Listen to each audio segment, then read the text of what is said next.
Yo tout le monde, c'est Wolf et aujourd'hui on se retrouve sur ce PowerPoint. Donc ce que je vais vous expliquer aujourd'hui les gens, c'est laquelle est la meilleure entre ces deux consoles. Donc commençons. Je vais commencer par la PS4. Donc la PS4 contient des graphiques AMD. Donc le AMD c'est comme l'intensité du graphisme.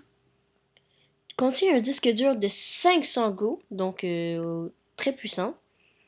Un lecteur Blu-ray. Et passons à la Xbox One.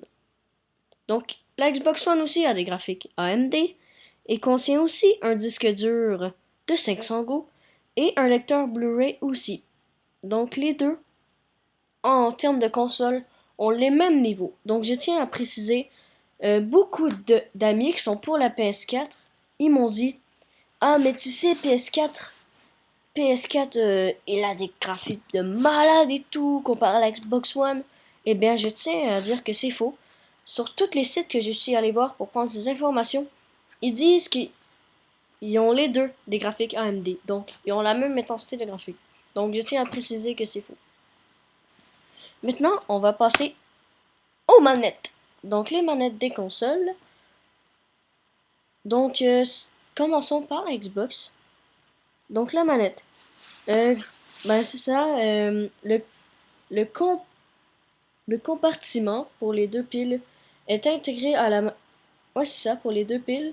Elle est intégrée à la manette, offrant plus de place aux doigts en arrière. Donc, très utile. Les deux gâchettes sont équipées de vibrations. Donc, dans des genres de jeux de course, ça peut être très intéressant.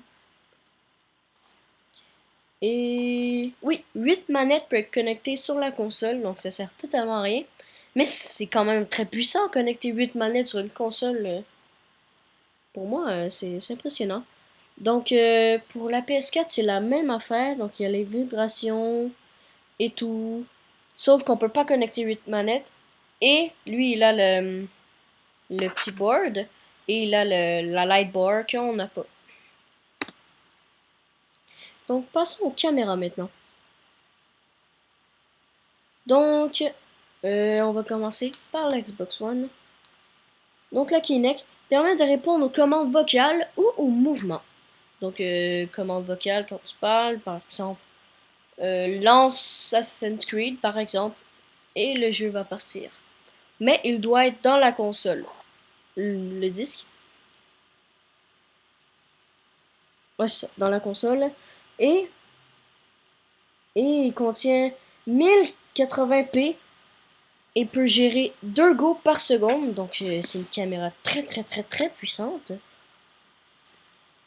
Et peut servir caméra sur Skype ou vidéo internet, comme que je fais en ce moment. Donc, pour la PS4, ils ont pas ils ont pas le 1000 MP et gérer 2 Go par seconde. Ils ont beaucoup moins. Et ils peuvent se servir ça pour Skype ou vidéo internet. Mais ils ont un espace de vue beaucoup plus grand que nous. Mais en même temps, l'espace qu'ils ont est très inutile parce que je déconne. Je niaise vraiment pas là. On peut filmer une place entière juste avec la caméra justement. Donc, j'ai un message très important à vous dire.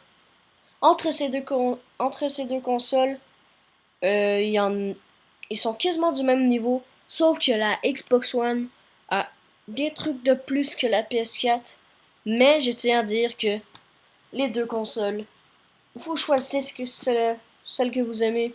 C'est tout. Vous n'avez pas besoin de dire aux autres, la PS4 est meilleure. Amusez-vous sous ces consoles. Alors, c'est le message important que j'ai à vous dire. Donc, ça va être tout pour aujourd'hui, les gens. Alors, c'est ça. Alors, je vous souhaite une très bonne journée. Peace!